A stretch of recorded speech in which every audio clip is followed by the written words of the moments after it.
there, I'm Dr. Marie Fang. Welcome to my video series featuring quick tips and tools to help you be your best self today. Today's quick tip is all about how to improve your sleep hygiene to help you fall asleep, and stay asleep. What is sleep hygiene exactly?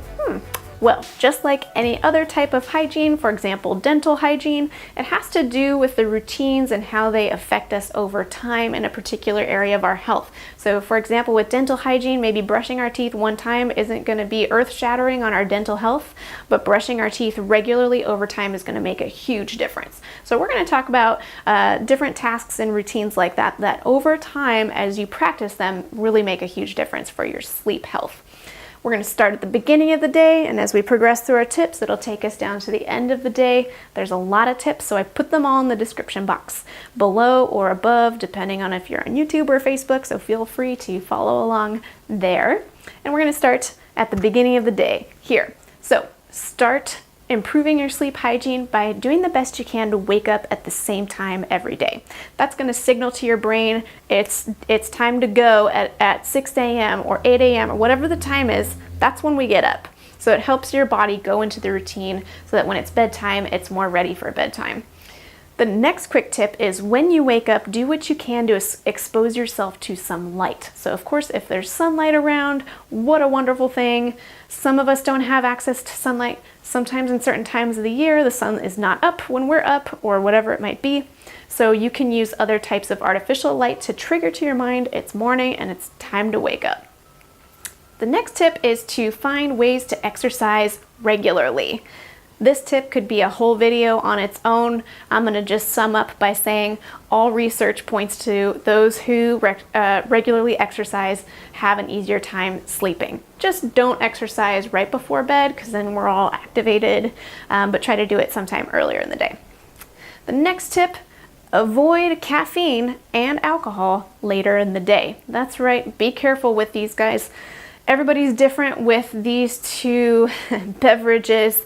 I guess they're not always in beverage form, but just monitor your behavior with them. One person might drink a cup of coffee at 3 p.m. and have no problem falling asleep at the end of the day, and somebody else who only had 1 cup of coffee in the morning might still have trouble falling asleep at bedtime, so just be aware of that. Alcohol, even though it makes you feel sleepy a lot of times, is actually not the helpful kind of sleepy. And if we're regularly using alcohol right before bed, it actually makes our sleep worse over time. So be careful with that alcohol intake. The next tip is to minimize light exposure towards the end of the day. And what that does is just trigger in your mind, oh, you know what? It is approaching bedtime. Some ways to do that is you might want to use the nighttime settings on your computer, iPhone, iPad, whatever else you use. You might want to dim some of the lights in your home after sunset or after, when it's a couple hours before bed. Try not to keep your eyes in the light when it's going to be bedtime.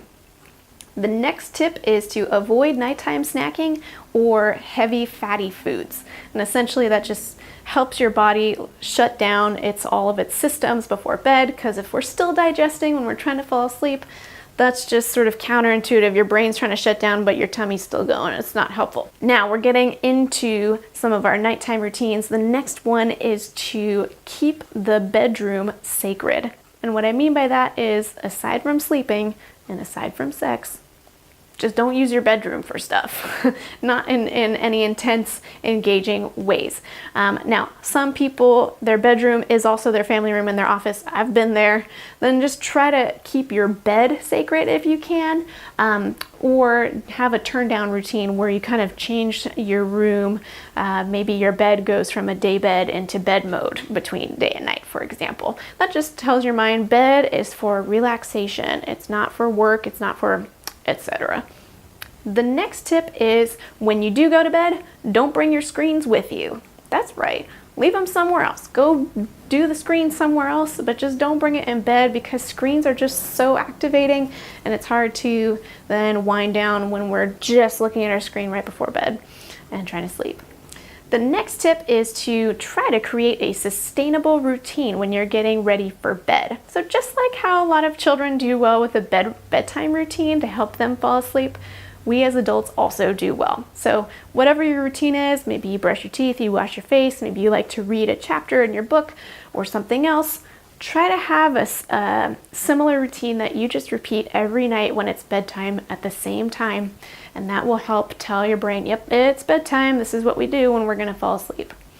And the last tip is to simply find and utilize the tools that help you feel comfortable while you're sleeping. So it could be that you do well with some white noise. There's free apps that make white noise, or you can use a fan that just drowns out all the other sounds that are happening. Maybe you have a snoring spouse like a lot of people, or you live in the city or whatever it is.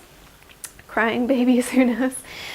You might do well with an eye mask to block out light, or earplugs to block out sound. Maybe you need to change out some of your bedding to be more comfortable. You might even use like lavender aromatherapy, things like that, anything that helps you sleep. Experiment with it. A lot of these things are relatively cheap, unless you're needing to swap out your mattress, in which case it's not so cheap, but totally worth it if you need to do that to sleep better. So do what you need to do to help you stay asleep. I hope you found some of these tips useful to you. If you like this video, don't forget to subscribe for more like this one. And until next time, I'm Dr. Marie Fang, and I hope you have a great day.